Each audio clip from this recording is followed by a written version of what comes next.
এবারে এশিয়া কাপের সম্ভাবনা কতটুকু? ভারত না খেললে কি হবে এবার এশিয়া কাপের? আনুষ্ঠানিক ঘোষণা এখনো দেয়নি ভারতীয় ক্রিকেট বোর্ড বিসিআই।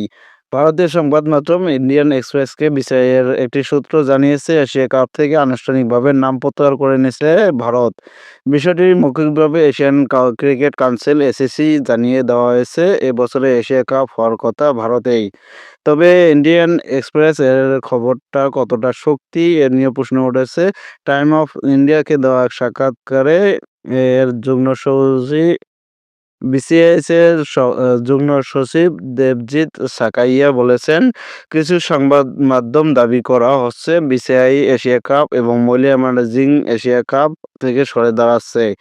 কিন্তু এই খবরগুলো পুরোপুরি ভিত্তিহীন। এখন পর্যন্ত বিসিআই এমন কোনো সিদ্ধান্তে পৌঁছেনি।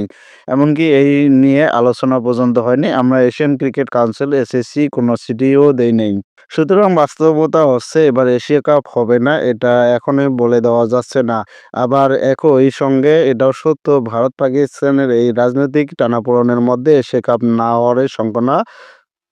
হওয়ার সংখ্যা যথেষ্ট।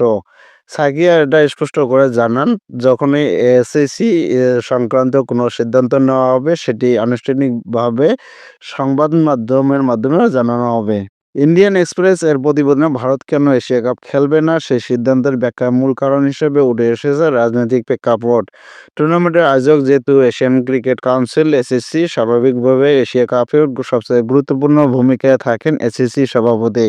এটা মোটেও বোঝা যাচ্ছে না কঠিন কিছু নয়। সম্প্রতি ভারত-পাকিস্তান সংঘাতের সময় এই শঙ্কা জেগেছিল। যুদ্ধ পরিস্থিতির সময় ভারতের একাধিক সাবেক ক্রিকেটার পাকিস্তানের সঙ্গে ক্রিকেট সম্পর্ক ছিন্ন করার কথাও বলেছেন। যাদের মধ্যে সুনীল গাভাস্কার, গৌতম গম্ভীর, সৌরভ গাঙ্গুলী এবং বীরেন্দ্র সেহবাগ, শেখর ধাওয়ান, ইরফান পাঠানরা। বর্তমান এসিসির শীর্ষ পদে আছেন মহসিন নাকভি, যিনি আবার পাকিস্তান ক্রিকেট বোর্ডের পিসিবি চেয়ারম্যান। একই সঙ্গে পাকিস্তানের স্বরাষ্ট্রমন্ত্রী। ফলে সীমান্ত উত্তেজনা আবহে ভারত চায় না এই টুর্নামেন্ট পাকিস্তানে আতিথ্য দিতে। আর এবারেই কোনো প্রথম বর্জন নয়, কোনো নির্দিষ্ট দেশের এশিয়া কাপ বর্জনের ঘটনা কিন্তু এটাই প্রথম না। 1986 সালে এশিয়া কাপের দ্বিতীয় আসর হয়েছিল শ্রীলঙ্কায়, কিন্তু ভারত সেই টুর্নামেন্ট অংশ নেয়নি, কারণ শ্রীলঙ্কার সঙ্গে তখন তাদের রাজনৈতিক ও কূটনৈতিক টানাপোড়েন চলছিল। ভারতের বদলি হিসেবে খেলেছিল বাংলাদেশ, যারা তখন আইসিসি সহযোগী সদস্য ছিল। মহাদেশী টুর্নামেন্ট ওইবার প্রথম অংশ নিয়েছিল বাংলাদেশ। 2 বছর পরে সেই বাংলাদেশই প্রথমবারের মতো আয়োজন করে এশিয়া কাপ। সেই আসরে স্বাগতিকেরা ছাড়াও অংশ নিয়েছিল ভারত, পাকিস্তান এবং শ্রীলঙ্কাও। তবে এবার কি হচ্ছে দেখা যাচ্ছে, ভারত কিংবা পাকিস্তান ছাড়াও এশিয়া কাপ হয়েছে, আর এখন তো অংশগ্রহণকারী দলের সংখ্যাও বেড়েছে। এবারে যেমন এশিয়া কাপে ভারত, পাকিস্তান, বাংলাদেশ, শ্রীলঙ্কা, আফগানিস্তানের মতো চীনা দলগুলো ছাড়াও খেলার কথা সংযুক্ত আরব আমিরাত, হংকং ও ওমানের। অবশ্য এর আগেও বর্জনের ঘটনা ঘটেনি, তবে 2023 সালে দেখা যায় সেই পুরনো জটিলতা। ভারত পাকিস্তানে খেলতে অস্বীকৃতি জানায়। ফলে এশিয়া কাপ হয় হাইব্রিড মডেলে, আংশিক পাকিস্তানে, বাকিটা শ্রীলঙ্কায়। 1990 এবং 91 সালে আসর বসেছিল ভারত, কিন্তু সেই আসরে আবার পাকিস্তানে অংশগ্রহণ করেনি, কারণ ওই একই ভারতের সঙ্গে রাজনৈতিক ও কূটনৈতিক টানাপোড়েন ছিল দুই দেশের মধ্যেকার।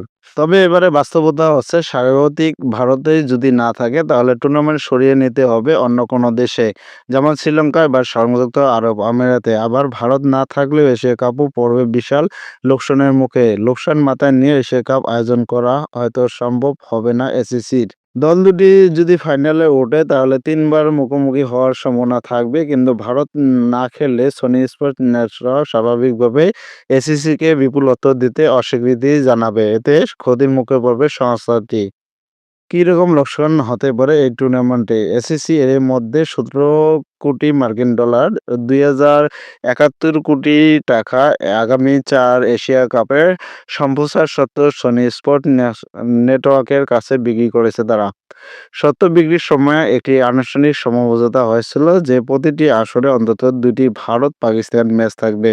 আবার ক্রিকেট দর্শকদের আধিক্যের কারণে ভারত ডিজিটাল প্ল্যাটফর্মের প্রধান চালিকা শক্তি। সেই ভারত না খেললে স্বাভাবিকভাবে টুর্নামেন্টের প্রচার কমে যাবে, কমবে স্পন্সরশিপ এবং ডিজিটাল মাধ্যম থেকে আয়। এর অর্থ হচ্ছে ভারতকে ছাড়া এশিয়া কাপ করা মানে এসিসির কোষাগারে টান পড়া। সেটা এশিয়ান ক্রিকেটের নিয়ন্ত্রক সংস্থা করবে বলে মনে হয় না।